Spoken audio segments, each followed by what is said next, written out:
how the Aegis turns against its master.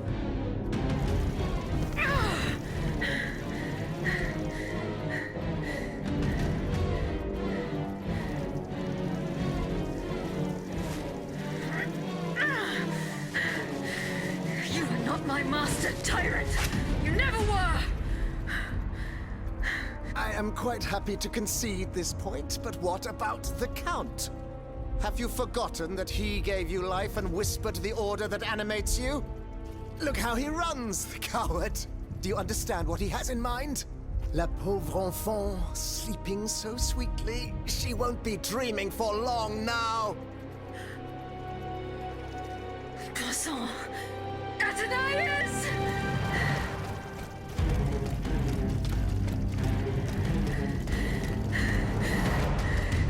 Don't move! The time has come to set you free, Aegis. This whore's soul has poisoned your cogs for too long. Adieu, sad puppet. No! Auntie Devine, I don't want to die.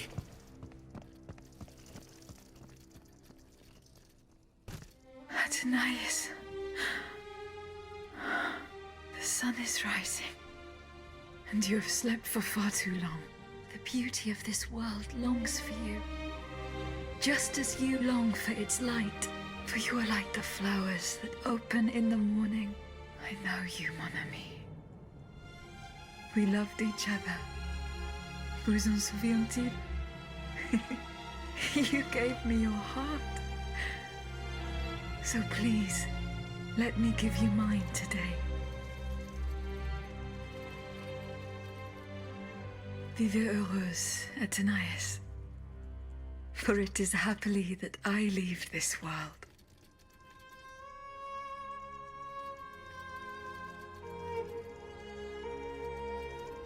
This way, monsieur.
Monsieur, we have the king.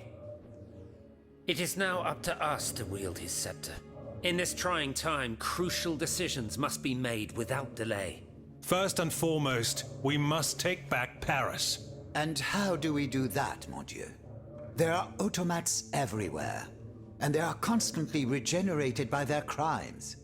My strategy is the only viable solution. Monsieur Laclos' cannonballs filled with vitriol. And where will we find the means to carry out your plan? The city of Versailles is full of ateliers and shops.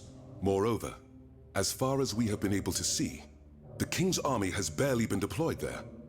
And it will not be too risky to look around. Very well. Now, regaining control of Paris depends on our combined efforts. Mais ensuite, once peace has been restored, what of the kingdom? This is indeed a crucial issue. Leaving the nation without a government would expose it to the greatest danger. Worse, it would condemn it to civil war. Eh bien quoi, monsieur? Can you not govern together? Unfortunately, the disagreements that divide our assembly run far too deep. That which we can agree is that we have been given a chance to choose the person who shall succeed the tyrant. I have earned the honor of leading this old nation 100 times over. Allons, you can't be serious. Do you think we're ready to forgive your disloyal plotting so easily? I do not forget what I'm accused of, Monsieur de Robespierre, but you must consider my achievements. We are listening, Monsieur le Marquis. To begin with, I rescued the Dauphin from his father's clutches and ensured the dynasty's stability. The child will reign as Henri V. We will appoint someone with great wisdom to act as regent until he comes of age. Fie. The people do not need a crowned puppet. Yes, they do. Now more than ever before. Once the Assembly has adopted a constitution, the people will welcome a sovereign who will protect it. A king and a constitution, like oil and water. Go on, Monsieur le Marquis. I have the gunpowder that the king had seized. With it, I shall ensure the security of the kingdom within and beyond its borders. How can we be sure that you will not use it to oppress the people, or to embark on some foolhardy conquest? We know your ambitions, Monsieur le Marquis. And you wrongly accuse me. I have never, in my entire life, done anything that was not to further the cause of freedom. Do you forget that in America I helped overthrow the English? Of course not, mon ami. Who could forget that ruinous adventure? You are quick to condemn men of action, provincial lawyer that you are. Monsieur, I rest my case. That is quite the crown of laurels you've woven for yourself, Monsieur le Marquis. But your proven duplicity makes you forever unworthy of holding power. Then be satisfied, monsieur, for I forswear it. Excellent. Cependant, there is one member of this assembly who remains loyal to both the monarchy and to the nation, and whose reputation has not been tarnished. If he agrees to become regent, I pledge to dedicate myself to his service. What do you say, Monsieur de Mirabeau? Oh, this is unexpected. It would be an honor, of course, but I wasn't prepared for this. Allons, allons. Do you really think anyone will believe that? Very well, Monsieur. Now we must decide. Who among you approves the motion of the Marquis de Lafayette?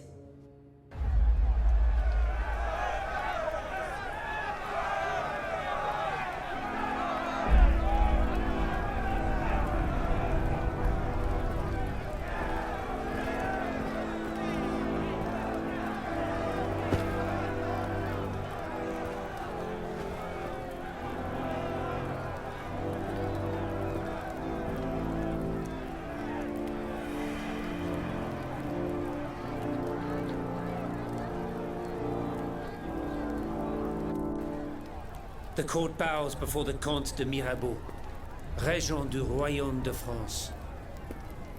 Louis de Bourbon, former King of France, in the name of King Henri, fifth of his name, in light of the innumerable crimes of which you have been found guilty, this extraordinary royal court sentences you to the ultimate atonement. The sentence will be carried out on the hour. In its great mercy, the court will now hear your last words.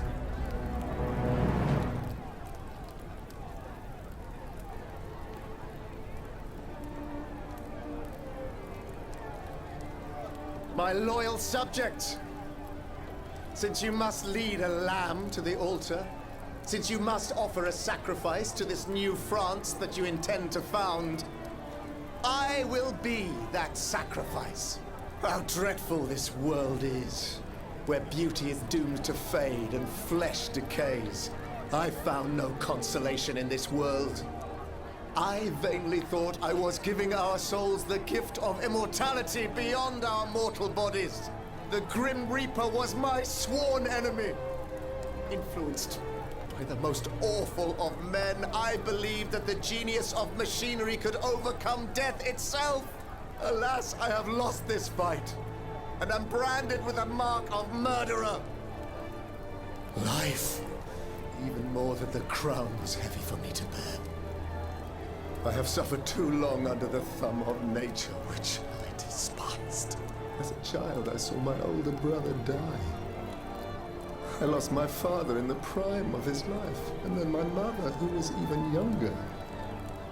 my beloved daughter did not live a year. As for my son, the first of my heirs, I unknowingly gave him to drink from a poisoned cup. I mourn the death of these poor souls daily. My death will not unite us, of this I am certain. For I, in my misery, have lost the support of my faith. So, executioner, lay me down on this board of a I will sleep now. Sleep at last, and not to dream.